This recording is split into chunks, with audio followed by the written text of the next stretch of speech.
지금 우리는 교회력으로 볼 때 부활절을 기다리면서 사순절기를 보내고 있습니다. 고난의 사순절기를 보내면서 참 이 세상에 고난과 고통이 많구나, 그런 생각을 합니다. 오늘 아침에도 지난번에 자기 사랑하는 딸을 잃은 우리 이사장님 내외가 인사차 다녀갔습니다. 자녀를 먼저 앞세우는 그런 부모의 고통은 아마 경험하지 않은 사람은 모를 것 같습니다. 또 우크라이나 전쟁을 보세요. 힘이 있다고 멀쩡한 나라 쳐들어가서 수많은 사람들을 죽이고 평민을 죽이고 어린아이를 죽이고 나라를 뒤집어 놓습니다. 그런가 하면 지난 3년간 지속되는 이 코로나 고통은 여러분 어떠세요? 길을 가다가 낯선 사람을 만나면 저 사람 목에 코로나 바이러스가 있을 텐데 하면서 얼굴을 돌려야 하고 마스크를 썼나 안 썼나 점검을 해야 됩니다. 그런가 하면 우리처럼 교회가 작고 약해서 겪는 어려움도 있어요. 교회가 더 잘 성장했으면 우리 임 목사님, 전도사님 잘 모실 수 있었는데 다 못난 담임 목사 만나서 우리 모든 스태프들, 성도들이 고생하는구나 생각하면 그것 또한 저희의 내적 고통입니다. 그러나 고난의 시기가 끝나면 승리의 순간이 옴을 우리는 믿습니다. 사순절기가 끝나면 부활의 아침이 됩니다. 겨울의 찬바람이 지나면 새봄의 축복의 이슬비가 내립니다. 폭풍의 먹구름이 지나면 찬란한 무지개는 떠오릅니다. 저만치 부활의 영광스러운 그 아침을 바라보면서 오늘은 고난을 이겨내는 신앙을 가져야 하겠습니다. 오늘 사순절기를 보내면서 겟세마네의 번민이라는 제목으로 함께 은혜를 나누겠습니다. 여러분, 예수님께서 당하신 고난, 고통의 클라이맥스가 어디입니까? 십자가입니다. 그리고 그 십자가를 지고 자기의 죽을 것을 미리 아시고 기도하시는 겟세마네 동산에서 그 떨어지는 땀방울이 핏방울로 변하는 그런 처절한 기도의 순간이 바로 예수님의 고통입니다. 여러분, 예수님께서 목숨을 건 기도를 2번 하셨어요. 첫 번째는 광야 40일 금식 기도입니다. 메시아로서 내가 어떻게 이 사명을 감당할 것인가 하는 처절한 기도가 있었습니다. 그 다음에 2번째 생애를 건 기도는 겟세마네의 기도입니다. 정말 내가 이 십자가 지고 죽어야 하나? 피할 수는 없는가? 피를 말리는 마지막 기도였습니다. 오늘 예수님께서 정말로 십자가의 죽음의 고통을 목전에 두고 피를 쏟는 심정으로 기도를 드리는 그 겟세마네 그 동산의 현장으로 우리가 한번 믿음의 신앙의 여행을 떠나봅시다. 첫째로 겟세마네라고 하는 곳입니다. 36절 보면 예수님께서 겟세마네 동산에서 기도하셨다고 그랬습니다. 근데 이 겟세마네라고 하는 지명은 참 의미가 있어요. 여러분, 모든 땅에도 이름이 있어요. 우리는 용인시에 살죠. 용용자의 어지린자입니다. 여러분, 우리 그 민속신앙에서 용이라는 상상의 동물이 얼마나 그 상스러운 그런 동물로 우리가 이미지를 가지고 있어요. 근데 이 용도 못된 용이 있어요. 불을 뿜고 파괴시키는 용이 있어. 그러나 이 용인시의 용은 어지린 자를 붙여가지고 아주 착하고 순하고 얌전하고 좋은 용이에요. 그러니까 어질고 착한 용의 도시, 용이 지키고 보호하고 돌보는 그런 도시, 뭐 이런 의미, 이런 정도의 의미가 되겠습니다. 그러니까 용인시가 좋은 동이에요. 그러면 기흥구라는데 여기 기자가 그릇 기자입니다. 그리고 흥은 흥할 흥자입니다. 그릇이 막 흥한다는 얘기가 뭡니까? 사람으로 그릇이 사람이라고 하면 좋은 사람들이 막 훌륭한 사람들이 태어나는 것이고 그릇이 막 넘쳐나는 것을 의미합니다. 그릇이 넘쳐난다는 건 뭐예요?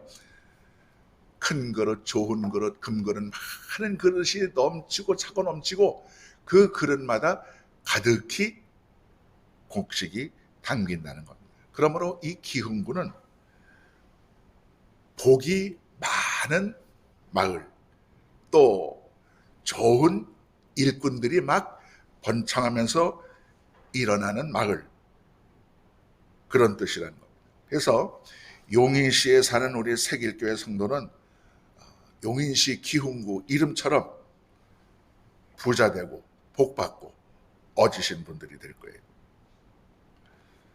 자, 그렇다면 지금 예수님께서 생사의 기도를 드리는 이 겟세마네를 한번 보세요.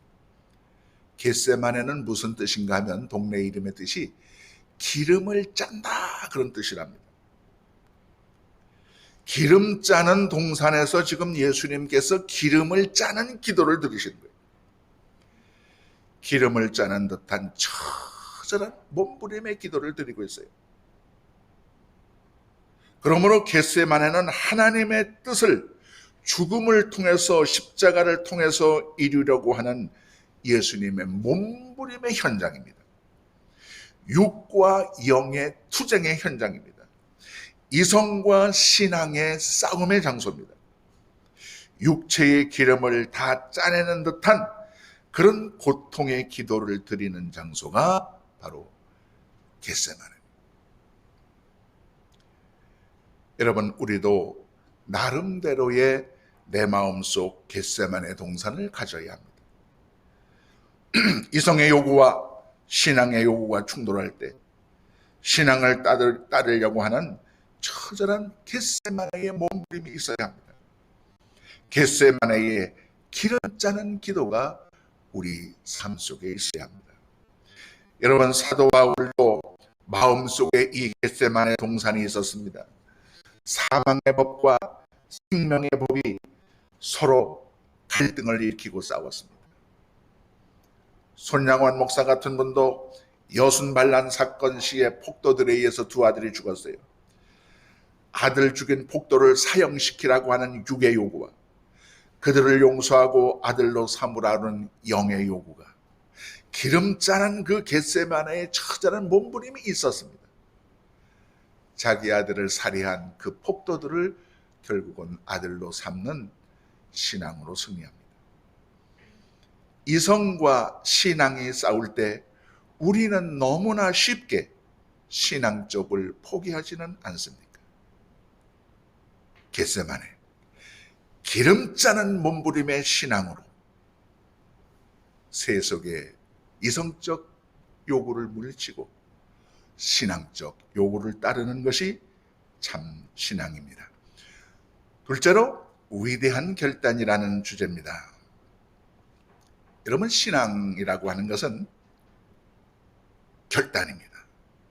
신앙생활은 결단의 연속입니다. 신앙인은 언제나 두 개의 세계에서 고독한 결단을 하면서 살아야 합니다. 한 세계는 육을 따르는 길이고 세상을 편하게 사는 길입니다. 또 한 세계는 영을 따르는 길이고 신앙을 쫓아 고난의 길을 가는 세계입니다. 이 두 개의 세계 속에서 실패한 사람도 있고 성공한 사람도 있어요. 여러분, 소돔 고모라의 롯의 보세요. 앞만 보고 전진하면 구원입니다. 두고 온 재산을 되돌아보면 멸망의 길입니다. 그런데 롯의 처는 이 두 가지 갈림길의 신앙에서 패배했습니다.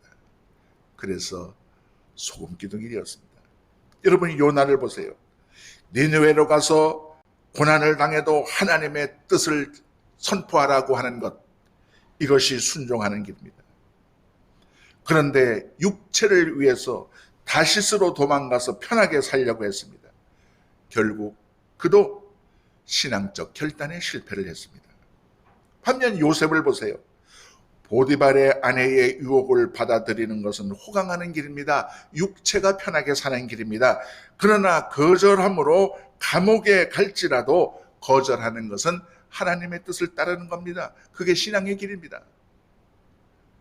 육체적 평안의 길이 아니라 신앙적 고난의 길을 결단했습니다. 그래서 요셉은 신앙에 성공한 거예요. 다니엘 보세요. 느부갓네살의 신상에 절하면 영광을 누릴 수 있습니다. 육체는 편하게 살 수 있습니다. 그러나 우상 숭배를 거절함으로 사자굴 속으로 들어가는 길을 따랐습니다. 신앙과 세속, 영과 육, 이 양자 사이의 갈등에서, 싸움에서 우리가 신앙 쪽을 결단하는, 승리하는 그런 신앙을 가져야 되겠습니다. 자, 여기 예수님을 한번 보세요. 지금 두 가지 갈래의 길을 놓고 고독한 싸움을 하고 계신 거예요. 하나는 이 잔을 옮겨주소서, 또 하나는 아버지 뜻대로 하옵소서. 자, 이 십자가에 쓴 잔을 옮기면 어떻게 돼요?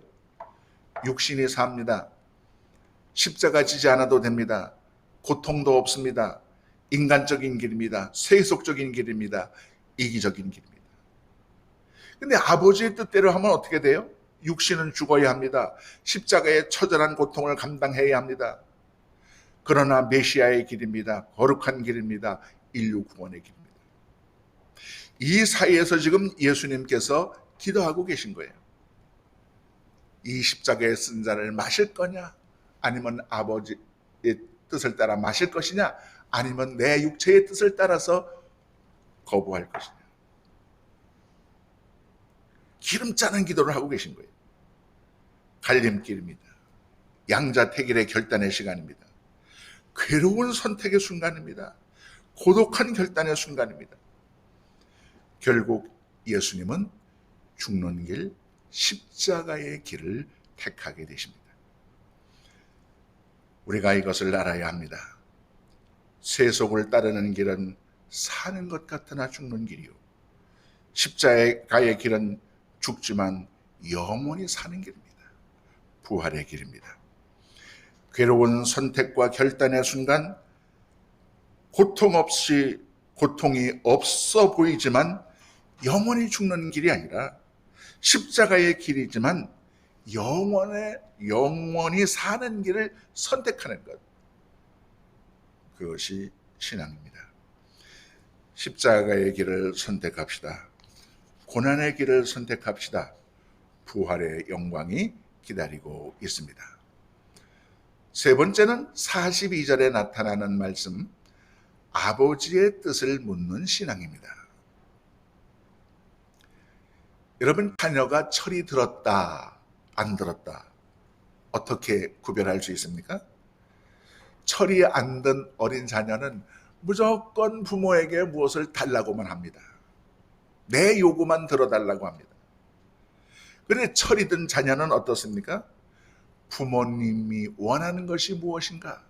내가 부모님을 어떻게 모실 것인가? 그거를 생각하면 이 자녀가 철이 든 거예요. 초보 신앙과 성숙한 신앙의 차이가 무엇입니까? 초보 신앙은 하나님을 내 뜻을 이루는 수단으로 사용합니다.